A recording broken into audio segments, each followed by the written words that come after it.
हाय मेरे प्यारे दोस्तों, आप सभी का एसटीडी पॉइंट यूट्यूब चैनल में स्वागत है। मैं अमन सिंह आपको फिजिक्स के अगले टॉपिक पे बताऊंगा। कल मेरा टॉपिक कहाँ तक पिछले पार्ट में हुआ था? तो हुआ था प्रकाश की उत्क्रमणीयता क्या होती है।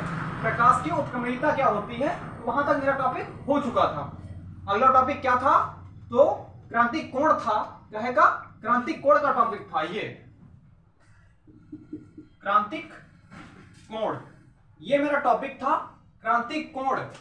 ये क्रांतिक कोण क्या होता है तो मैंने आपको बस सिखा रखा है कि दो माध्यम होते हैं। इस चीज का वादा करता हूं पक्का पक्का कि माध्यम से ही पूरा लेसन खत्म होगा। अपवर्तन का लेसन पूरा का पूरा माध्यम से खत्म होगा।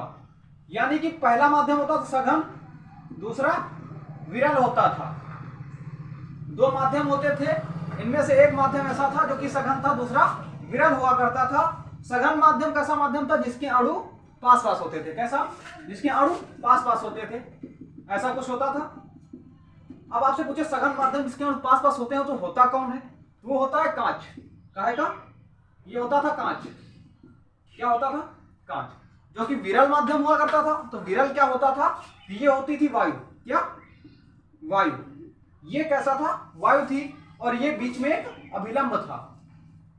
ये अभिलंब था। जब प्रकाश की किरण आती थी, ये प्रकाश की किरण आती थी, इसे कौन सी किरण बोलते थे? जो आपतित किरण होती थी, जो आती थी, इसे क्या बोलते हैं? आपतित किरण। कौन सी? आपतित किरण। इसे बोलते हैं आपतित किरण। कौन सी? आपतित किरण। आपतित किरण और अभिलंब के बीच बना कोण क्या कहलाता है? तो भाई वो आपतन कोण कहलाता है। क्या? आपतन कोण। ये आई हुआ करता था। ये सघन माध्यम में जब अणु पास पास होते थे तो अपने से दूर हटाती थी, यानी कि अभिलंब से दूर जाती थी। ये अभिलंब से दूर हट जाती थी। जब विरल से सघन में जाती थी कि यानी कि विरल और ये सघन हुआ करता था। दो माध्यम हो गए, एक विरल एक सघन। जब विरल कैसा माध्यम? जिसके अणु पास पास ना हो, और सघन कैसा? जिसके अणु पास पास हो। ये हुआ ये सघन। ये आपका अभिलंब हुआ करता था। जब प्रकाश की किरण विरल माध्यम में आती थी तो क्या होता था? वो अभिलंब की ओर झुक जाती थी। सीधा ना निकल के अभिलंब की ओर झुक जाती थी। ये सघन माध्यम विरल से सघन में जाती थी तब ऐसी कंडीशन बनती थी। जब सघन से किसमें? विरल में जाती थी तो वो दूर हटती थी। ये हो गए आपके माध्यम। अब क्या होगा? आपको क्रांतिक कोण क्या होता है? ये सीधा ना जाके ये 90 अंश का कोण बनाए। किसका? 90 अंश का कोण बनाए। तो ये कौन सी किरण होगी? ये अपवर्तन कोण होगा। और कोण कितने का है? 90 अंश का। कोण कितने का बन रहा है? यानी कि ऐसी कंडीशन बन रही ये कि सघन हो गया माध्यम, ये हो गया विरल माध्यम। ये दो माध्यम हो गए। सघन में अणु पास पास हो चुके हैं। ये आपका किरण आई और ये ऐसे चली गई, ये सीधा ना निकल के ऐसे घूम गई। तो ये कौन सी कंडीशन में हुआ? ये 90 अंश का कोण बना दिया। देखो, ये देखो 90 अंश का कोण बनाया। तो ये क्रांतिक कोण क्या होता है? तो ये होता है C। और C कितना है? क्रांतिक कोण 90 अंश का होता है। तो यहीं से होता है क्रांतिक कोण 90 अंश का हो। यानी कि प्रकाश की किरण आपतित किरण आए सघन माध्यम में और अभिलंब से टकरा के वो 90 अंश का कोण बनाए तो क्या होती है? उसे बोलते हैं अपवर्तन क्रांतिक कोण। उसे क्या बोलते हैं? क्रांतिक कोण। ये कंडीशन हुई क्रांतिक कोण की। अब क्या होगा? पूर्ण आंतरिक परावर्तन। अब क्या होगा? पूर्ण आंतरिक परावर्तन। दूसरी कंडीशन क्या होती है? पूर्ण आंतरिक परावर्तन।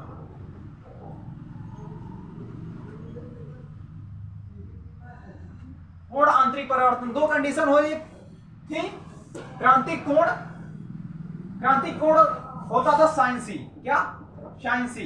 ये होता था साइन सी। और क्रांतिक का सूत्र पूछे तो फार्मूला क्या होता है? तो ये होती थी अपवर्तनांक किसी चीज का, यानी कि वायु से जल में जाए, जल से पानी में, पानी से कांच में, किसी में जाए, वो अपवर्तनांक बराबर क्या होता है? यानी कि 1n2 बराबर 1/sin c। ये होता था फार्मूला किसका? क्रांतिक कोण का। फार्मूला किसका? क्रांतिक कोण का होता था।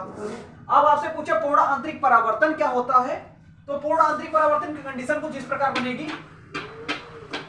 जब मैंने बताया कि पूरा का पूरा टॉपिक सिर्फ माध्यम से ही है तो क्या होगा? माध्यम खींच देते हैं। जैसे दो माध्यम, एक होता था सघन और दूसरा विरल।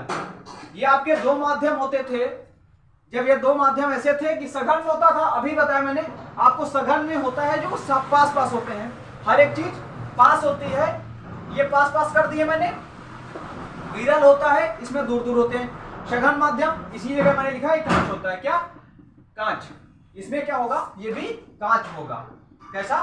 कांच होगा। और ये वायु होगी। कांच और वायु हो गए। जो प्रकाश की किरण आती थी, सेम कंडीशन वही है जो कि शुरुआत से आ रही कंडीशन। एक प्रकाश की किरण आती थी, माध्यम जो होता था वो अभिलंब से टकराती थी किरण। ये कौन सी? आपतित किरण बोलते हैं इसे। कौन सी? आपतित किरण। आपतित किरण बोलते हैं। ये आपतित किरण अभिलंब से टकराकर पूरा का पूरा भाग, जितना होगा प्रकाश का पूरा भाग, उसी माध्यम में लौट जाए। इस क्रिया को हम क्या बोलते हैं? पूर्ण आंतरिक परावर्तन। पूर्ण मतलब पूरा, आंतरिक मतलब वापस लौटना, अपवर्तन मतलब माध्यम, मतलब पूरा का पूरा प्रकाश उसी माध्यम में वापस लौटने की क्रिया को हम क्या बोलते हैं? पूर्ण आंतरिक परावर्तन। यहां से पूर्ण मतलब पूरा होता है, आंतरिक मतलब भाग क्या होता है? पूरा भाग। परिवर्तन मतलब अपवर्तन मतलब माध्यम होता है।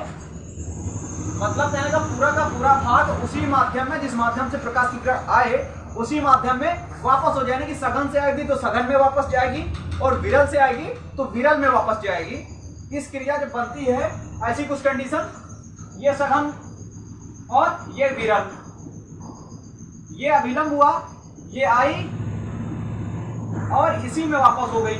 यहां से आई, इधर चली गई। पूरा का पूरा भाग मतलब परावर्तन में क्या होता था? उसका अधिकांश भाग वापस जाता था। कुछ इस प्रकार था, परावर्तन में उसका अधिकांश भाग वापस जाता था।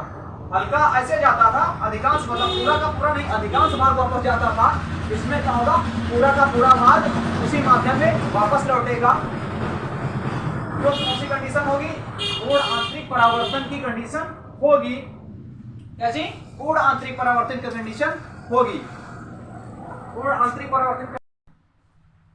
भाई वीडियो अच्छा लगे तो लाइक, कमेंट, शेयर जरूर करना, और जो भी टॉपिक आपको ना समझ में आए कमेंट बॉक्स में डाल देना, हम उसका सलूशन दे देंगे अगले टॉपिक पे।